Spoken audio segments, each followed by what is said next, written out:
Hello again. Now, just a little word about our pigments.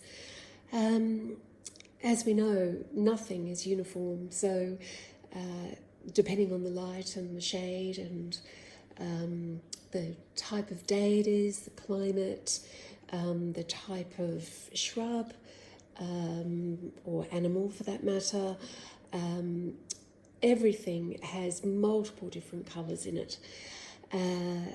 However, so you shouldn't necessarily copy exactly the colours that you see, and sometimes that can be really difficult to do anyway, again, because our brains get in the way. So what I wanted to show you, I've just got, as you can see, Daniel Smith and Winsor & Newton. I'll also just pull out one of my all-time favourite colours and paints, which is Schmincke Horadam translucent orange, which I absolutely adore. Now, I gave you the links to the colour charts by various manufacturers. They all basically go along the same lines, but we can get a lot of information from the actual tubes themselves. As you can see, this is a very early Winsor & Newton Opera Rose. They now have a permanent Opera Rose. The series at the top tells us how expensive it's going to be, basically. The paints that are far more difficult to produce will go up to a Series 4 and they will be a lot more expensive. We can see that it has the title and a reasonable representation of what the colour looks like, but actually it looks nothing like that on the paper, I don't think. And of course, the more water we add something, the paler it is. So we don't use white, or I don't use white. And the more pigment we use, the stronger the hue. And then, of course, each pigment has its own tone, which you can grey down, warm up, cool down by the application of other colours. All stuff for another day. As we turn this over, we can see that there is a little square there with a line through it. That actually means that this is semi-transparent. So already this is giving us some information.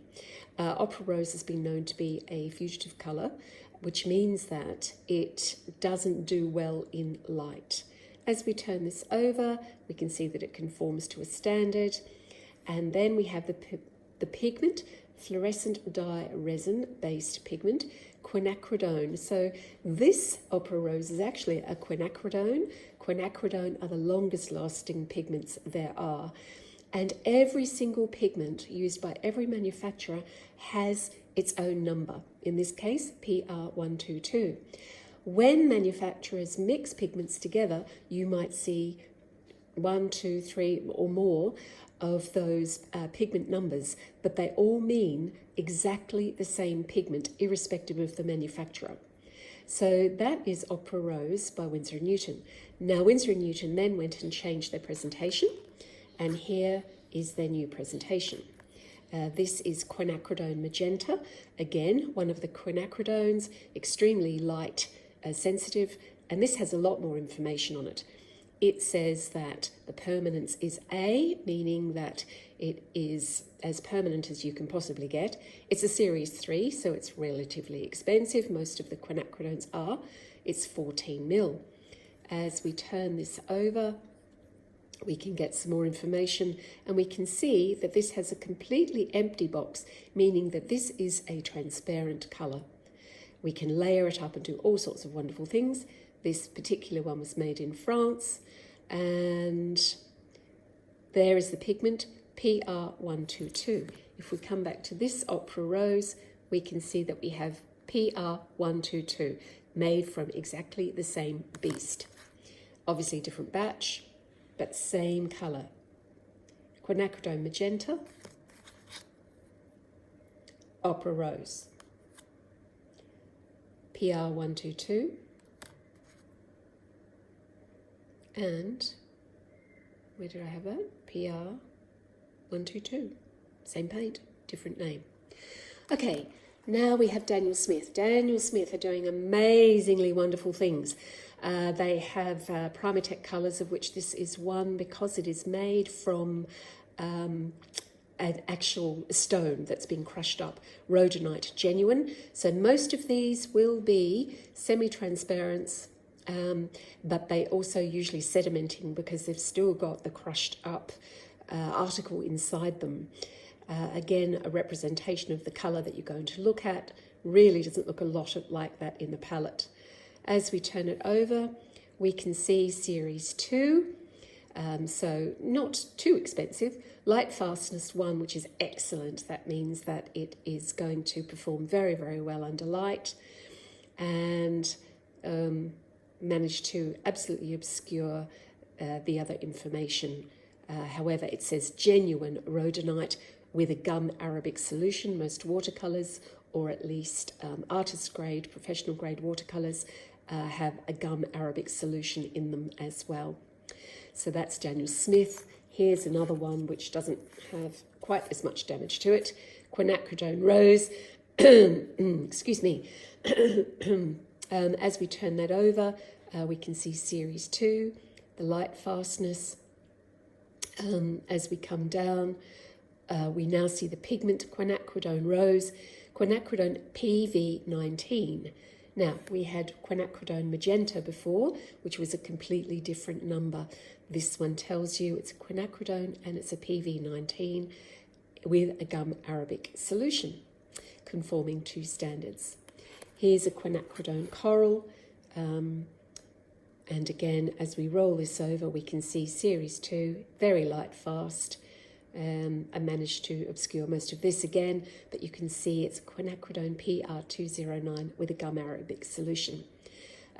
Very quickly moving on from this, the best thing that you could possibly do with all of your colours is to experiment on a scrap piece of paper, which is what we're going to do when we start painting.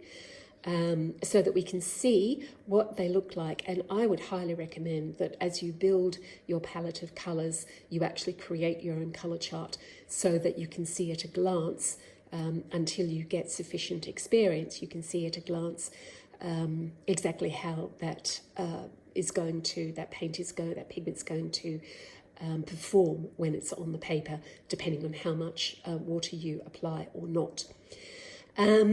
So the only last thing that I wanted to mention was really to do with masking. You can actually mask using masking tape.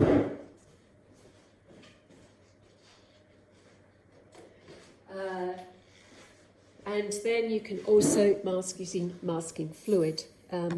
This is Winsor & Newton Art Masking Fluid. And the important thing here is it says removable liquid mask for paper slightly pigmented. So you can actually see it when it's on the paper. Very important, you can get non-removable permanent masking fluid. Do not buy that because it is exactly as you say, it will not come off. Now, Winsor & Newton, and one of the links that I gave you earlier, have masterclass series, and they say not only can you use that for masking, which will give you very hard lines, but you can also use gum arabic, which we have learned is mixed in with our pigments as the carrier. And gum arabic, if you paint this on, let it dry, and then take it off, has very soft fuzzy lines. So I would recommend that you go through the Winsor & Newton masterclasses. They're very informative, they're very short, and you can learn a lot. Okay, next time we'll be playing with some colour.